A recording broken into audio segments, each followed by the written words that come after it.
వేల మందిని ప్రొఫెషనల్స్ గా మార్చిన ఇనోమాటిక్స్ తో మీరు కూడా మీ డ్రీమ్ కెరియర్ ని ఇప్పుడే స్టార్ట్ చేయండి. నాకు 2 వదినలు 2 అక్కలు, అందరం ఉమ్మడి కుటుంబం 14 మంది చెన్నైలో ఉండేవాళ్ళం. నేను షూటింగ్లకు వెళ్ళి సంపాదిస్తూ ఉండేదాన్ని, చాలా బిజీ ఉండేదాన్ని, డాన్స్ ప్రోగ్రామ్స్ చేస్తూ బిజీగా ఉండేదాన్ని. ఎప్పుడైనా వంటింట్లోకి వెళ్ళినా కూడా నువ్వెందుకు వంటింట్లోకి వస్తావు, వెళ్ళి రెస్ట్ తీసుకునేవాళ్ళు. అసలు రేపు పొద్దున ఏదైనా అవసరం వస్తుంది, అత్తవారింటికి వెళ్ళాకో లేకపోతే ఇది ఒంటరిగా ఉండిపోయి చేసుకోవాల్సి వచ్చిన సందర్భం వస్తుందని ఎవరూ ఆలోచించలేదు, నాకు అస్సలు లేదు. అది నేను ఒక ఏదో డబ్బు సంపాదించే యంత్రంలాగా అయిపోయినా నేను. అంత ఎఫెక్షన్స్, అంత ఎథిక్స్, వాల్యూస్ అలా అంత పరిసరాల్లో నేను పెరగల. మనకి వచ్చిన విద్య ఒకటే, వెళ్ళాలి, యాక్ట్ చేయాలి, కుటుంబాన్ని చూడాలి, అంతే. ఎవరు నాకు నేర్పించలా. ఇప్పటికి కూడా అందరూ అంటారు, ఎలాగా నువ్వు ఒక్కదానివి, ఎవరైనా నా మామయ్య కొడుకుంటాడు నాతోటి, భాస్కరు. మార్నింగ్ లేస్తే 4 గంటలకు పూజ అయిపోతుంది వాడిది, బ్రహ్మీ ముహూర్తంలో. ఇక నేను ఎప్పుడు లేస్తే అప్పుడు, షూటింగ్ ఉంటే పెందరాడే లేచి ఒక దండం పెట్టుకుంటాను, లేకపోతే ఎప్పుడు లేస్తే అప్పుడే దండం. పూజలు పునస్కారాలు చేయడం కానీ. చెన్నైలో ఉన్నప్పుడు బాబా హారతులు 4 చేసేదాన్ని. చాలా చాలా పీక్లో ఉండేది భక్తి. నీరసం వచ్చి పడిపోవడాలు, ఆ తెల్లవారుజామున ఆ హారతి చేస్తుంటే ఇంకా తర్వాత ఇది మనకి అచ్చిరాదులే అనుకుని ఒక దండం, ఏదైనా వచ్చిన 4 మంత్రాలు చదువుకుంటా. ఏమి అమ్మ ఇలా ఉండు అని ఏమీ చెప్పలేదమ్మ, ఏమి నేర్పించలే. మా పాటికి మేము పెరగడమే అంతే. సో దాంతో వంట రాలేదు. చాలామంది అంటారు సన్యాసులు వంట చేసుకోరు, నిప్పు ముట్టించిన, ఏదన్నా కాయగూరలు కట్ చేసిన, ఏమైనా పురుగులు అవి చేస్తాయి, అవి కూడా పాపం వాళ్ళకని అంటారు కదా. అలాగా ఒక రకంగా సన్యాసి జీవితం. ఏమీ తెలియదు నాకు. ఎప్పుడో ఒక కాలంలో కాఫీ టీ పెట్టుకున్నట్టు గుర్తు, ఇప్పుడు అవి కూడా లేదు.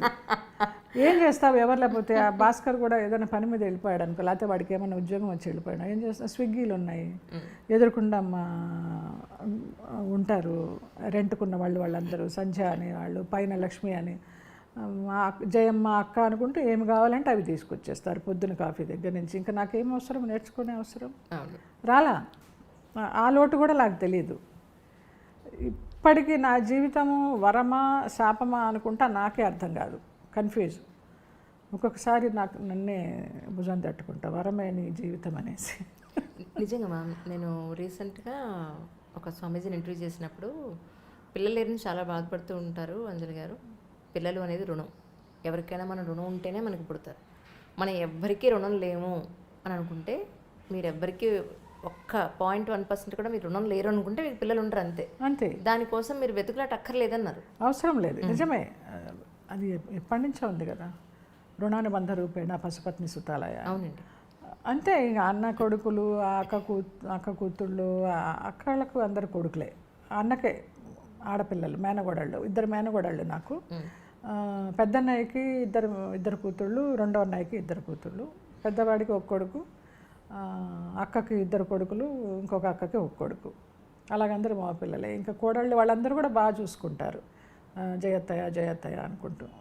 వాళ్ళతోటే ఇంకా ఏదన్నా ఫంక్షన్స్ అంటే చెన్నై వెళితేనో వాళ్ళని చూసుకుంటూ ఉంటా. వాళ్ళకి ఏదైనా పెళ్ళిళ్ళు అయితే నాకు తోచింది ఇస్తాను, ఆ శక్తికి తోచింది. ఆ పిల్లలకి చదువులు చెప్పించడము. ఈ 2 మేనగోడళ్ళు అంటే బాగా పెట్టనమాట. ఇక వాళ్ళ కోసం నేను వెళ్ళిపోవడము, వాళ్ళని ఇక్కడికి పిలిపించుకోవడము అలా చేస్తూ ఉంటా. అలా కాలక్షేపం చేస్తా. రింగ్ టోను పాట వినగానే ప్రస్తుతానికి మీ మానసిక స్థితి అదేనా అనిపించింది నాకు. ఆ పాట నేను చాలాసార్లు వింటానండి రేడియోలో, కార్ డ్రైవింగ్ అప్పుడు. అసలు ఆ నిజానికి కూడా ఆ సినిమాలో ఆ పాట ఎంత డెప్త్ ఉంటుందో, బాలసుబ్రహ్మణ్యం గారు పాడిన పాట. నాకు ఈ మధ్యనే తెలుసు ఆ పాట. విన్న తర్వాత ఇందులో ఇదని వెంటనే ఏదో పాడుతూ తీయగలోనే సంథింగ్ జీ సరిగమపాలోనే ఎందులోనో పాడుతుంటే వాళ్ళు విని వెంటనే వింక్ మ్యూజిక్ ఓపెన్ చేసి అది వెతికి వెంటనే దాన్ని పెట్టేసుకున్నా. ఎంత బాగుందో నిజంగా. మనకి మనమే సమాధానము, మనకి మనమే ప్రశ్న, మన సమస్యను మనమే విడగొట్టుకోవాలి. ఎవరు ఏం చేయలేరు. ఇది చెయ్యి అని సలహా ఇస్తారు, కానీ అది వినడానికి మనకి టైం సరిగా ఉండాలి. మన టైం బాగుంటే వింటాం, లేకపోతే మన స్వయంకృత అపరాధం, ఏం చేయాలో అదే చేస్తాం. అది ఎంత ఇష్టమో నాకు ఆ పాట. నిజంగా అసలు ఆ సినిమాలో కూడా చాలా డెప్త్ ఉంటుంది. ఇంత మంచి పాట ఉందా ఇందులో అనుకున్నాను. అవును, కొత్త బంగారు లోకంలో. ప్లస్ ఇంకోటి ఏంటంటే ఆ పాట ఎవ్వరు విన్నా సరే వాళ్ళ జీవితానికి వాళ్ళు అన్వయించేసుకుంటారు. అవును, అంత బాగుంటుంది ఆ పాట అది. అవును. ఒక మోటివేషన్ సాంగ్ అని చెప్పొచ్చు అది. అవును, ఎవరి మీద డిపెండ్ అవ్వకుండా మనకి ధైర్యం వస్తుంది. అవును, జీవితం ఇదా అనిపిస్తుంది. అన్ని రకాల భావాలు కలగలిపి వస్తాయి ఆ పాట విన్నామంటే. కానీ మీవి ఆల్మోస్ట్ అన్ని ఇంటర్వ్యూస్ చూసానండి. ఆ 4-5 అలీతో సరదాగా కానీ ఆయనతోటి 2 ప్రోగ్రాంలు చేశారు మీరు. అవును. ఆ తర్వాత చేసిన ఇంటర్వ్యూస్ కానీ చెప్పినప్పుడు ఒక్కసారి మీరు క్లాసికల్ డాన్సర్ అవ్వాలనుకున్నారు, క్యారెక్టర్ ఆర్టిస్ట్ అయ్యారు. సరే, జీవితంలో ప్రతి ఒక్కళ్ళకి స్ట్రగుల్స్ ఉంటాయి. నమ్మాం, మనుషులు అన్నాక నమ్మకుండా ఎలా ఉంటాం, నమ్ముతాం, నష్టపోయాం. రైట్, ఇప్పుడు ప్రస్తుతానికి ప్రశాంతంగా సంతోషంగా ఉన్నారు. రైట్, వాట్ నెక్స్ట్ అంటే ఏం చెప్తారు? నేను ఎప్పుడు ఫ్యూచర్ గురించి ఆలోచించలేదమ్మా. రేపేంటి అంటారే, ఇప్పుడు ఎలా గడిచింది అప్పుడు అలాగే గడుస్తుంది. నాకు అసలు ఒక ప్లానింగ్ లేదు. ఎంతోమంది బాగా డబ్బు ఉన్నప్పుడు అక్కడ కొని పడే స్థలం, ఇక్కడ కొని పడే, ఇదిగో ఇవాళ ఎన్ని కోట్లయింది. మనకి ప్రాప్తం లేదు అంతే. మనకి ఏది ప్రాప్తమో అదే మన దగ్గరికి వస్తుంది. మనం ఎంత ఆరాట పడినా అది ఎన్ని కోట్లున్నా అది మన దగ్గరికి రాదు. ఆ ఫిలాసఫీతో వెళ్ళిపోతూ ఉంటాను. నాకు ఆ కర్మ సిద్ధాంతాన్ని నమ్మితే హాయిగా ప్రశాంతంగా ఉంటుంది నాకు. చాలామంది ఇలాగ ఒంటరిగా ఎంతకాలం ఉంటా ఉంటారు. ఇది ఒంటరితనం కాదు, ఏకాంతం. ఏకాంతంలో ఉన్న ఆనందం అనుభవిస్తున్నానని చెప్తా నేను ఒంటరిని కాదు అని చెప్తా. సో రేపేంటనేది లేదురా, వెళ్ళిపోతుంది. నా ఆయుష్ ఉన్నంత వరకు, ఎంత ఆయుష్ ఉందో తెలీదు, ఆరోగ్యంగానే ఆనందంగానే వెళ్ళిపోతాననే ఒక పూర్తి విశ్వాసంతో బతుకుతున్నాను. అలాగే జరుగుతుందని అనుకుంటున్నాను. ఫ్యూచర్ ప్లాన్స్ అయితే ఏమీ లేవు, లగ్జరీస్ ఏమీ లేవు. ఇప్పుడు అనుకోవడానికి కూడా డబ్బు కూడా లేదు. ఉన్న ఫ్లాటే ఉంది నాకు, 2 పూట్ల తినడానికి ఉంది, ఎవరన్నా వస్తే పెట్టడానికి ఉంది.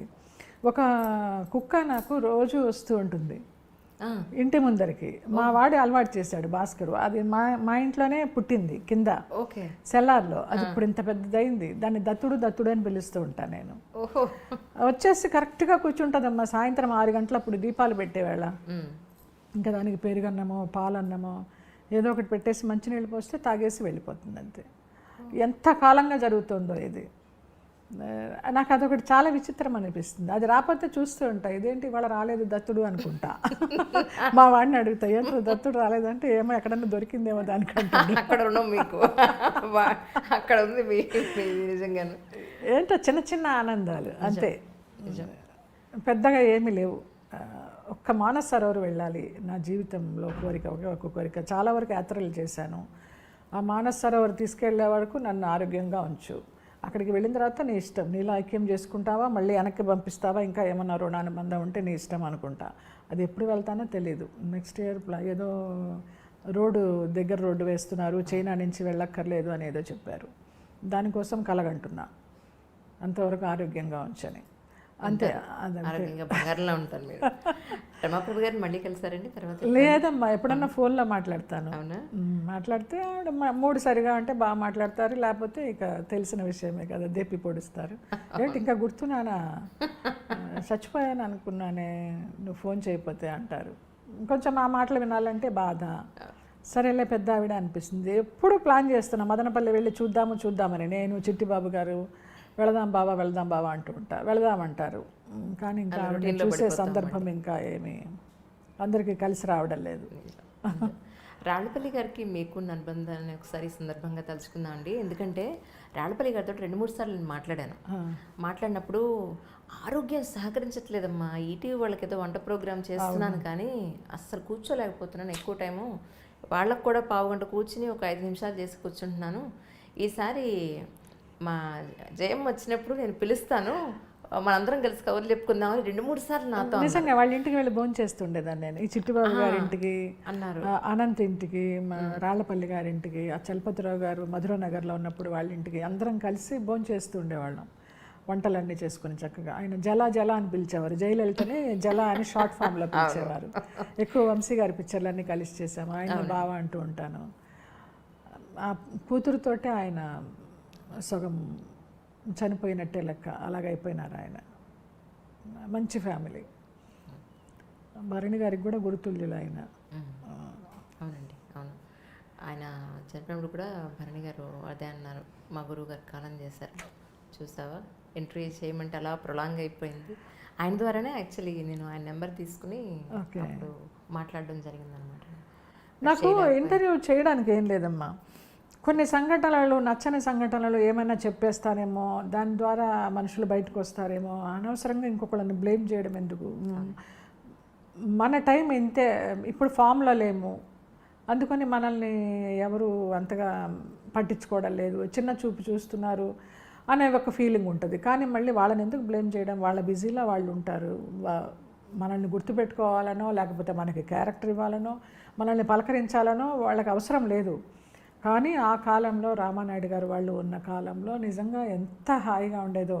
ఫోన్ చేస్తూ ఉండేవారు ఆయన, జయలలిత రాజలలిత కాసేపు కూర్చుందాము, కాఫీ తాగిపో, నాకు నిన్ను చూస్తే ఆత్మీయురాల్లాగా అనిపిస్తుంది, ఇప్పుడు వాళ్ళు ఎవరు సరిగా మాట్లాడరని.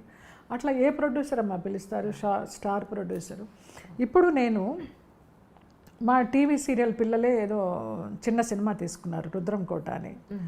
అయితే దానికి టైటిల్ లాంచ్ కోసం మోహన్ బాబు గారిని అడిగితే వెంటనే స్పందించి వచ్చారు. నాకు జయలలిత అంటే చాలా ఇష్టము, అమ్మాయి అంటే చాలా గౌరవం అని వచ్చారు, చేశారు. మీడియా వాళ్ళకు కూడా ఆశ్చర్యం. ఆయన వచ్చే నిమిషం దాకా నన్ను సతాయిస్తూనే ఉన్నారు, వస్తారా, నిజంగా వస్తారా అని. అదేంటండి అలాగ అడుగుతున్నారు అంత అపనమ్మకంగా, వస్తానని మాట ఇచ్చిన తర్వాత పెద్ద మనిషి మాట ఎట్లా తప్పుతారు అంటే వాళ్ళందరూ గుసగుసలు ఆడుకోవడం విని నిజంగా నాకు టెన్షన్ వచ్చి చెమటలు పట్టేసినాయి. ఏంటి రారా ఈయన అని.